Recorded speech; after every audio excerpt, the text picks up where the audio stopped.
I am Jim Clark. To my right, Walsh University women's volleyball coach Erin Stine.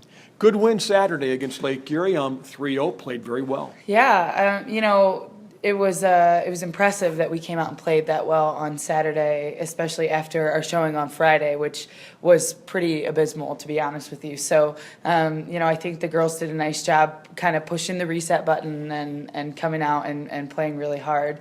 Friday, I'm not sure what it was against Ashland. We couldn't pinpoint it, but we came out and we weren't ready to play. We weren't ready to compete.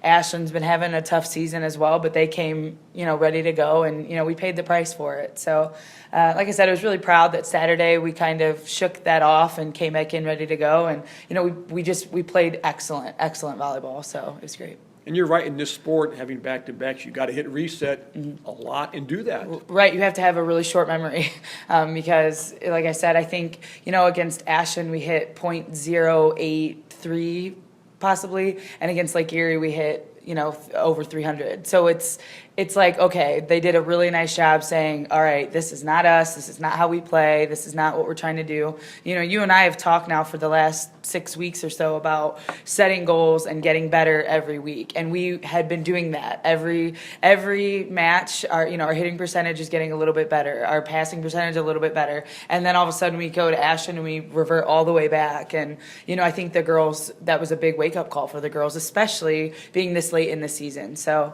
Saturday we came out, we were focused, we executed really well. Every part of our offense executed well. Our serve receive was on point. It was really great.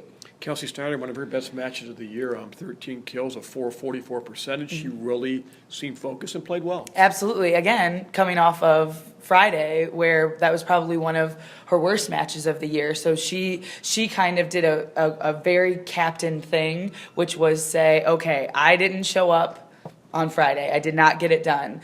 I'm gonna turn it around for you, for me, for the team. And she did. And she led by example. She came out ready to go, and I think all the rest of our hitters followed suit. So she had help, which is big. It wasn't just Kelsey on Saturday. Absolutely. Our middles this weekend, even against Ashland, our middles, Kelly Miller and Katie Freese, they were consistent. They can't carry the weight of the offense themselves, but on both nights they played exceptionally. So I think they did a really nice job. Liza Flugrat did a nice job swinging on the right side.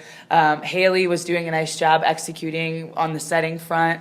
And, Caitlin Bronikowski, again, was one that didn't have her best match on Friday and then turned it around Saturday. So we kind of all understand where we need to be going into tomorrow, actually, where we see Malone at home. So 3-match week, Malone tomorrow. Now, they've improved since we played them the first time, but I thought that first match still, that was whoever was at home that night was going to win, but they really turned things since we played them the first time. Absolutely. It's kind of a all bets are off scenario with Malone.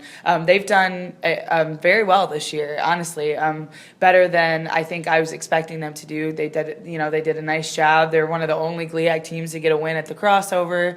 They've been knocking off teams surprisingly, for the last 4 or 5 weeks. So I think our girls are ready. I think we're excited. We're ready. We're excited to see Malone at home. And, I think with us, the win-loss record doesn't tell the whole story. We're much better than I think our record shows. And I think Malone knows that. So I would expect a really good battle tomorrow night. I know we're ready. I know Malone always comes here ready. So it should be a good match. And then 2 tough ones for the road this week. And on first place, Findlay on Friday. They're 10-3 in the league on our side. And then you have Hillsdale Saturday, 7-6. Both good teams in tough places to play. Absolutely. That this weekend's going to be a challenge. There's no sugarcoating it. It's going to be a tough weekend for us.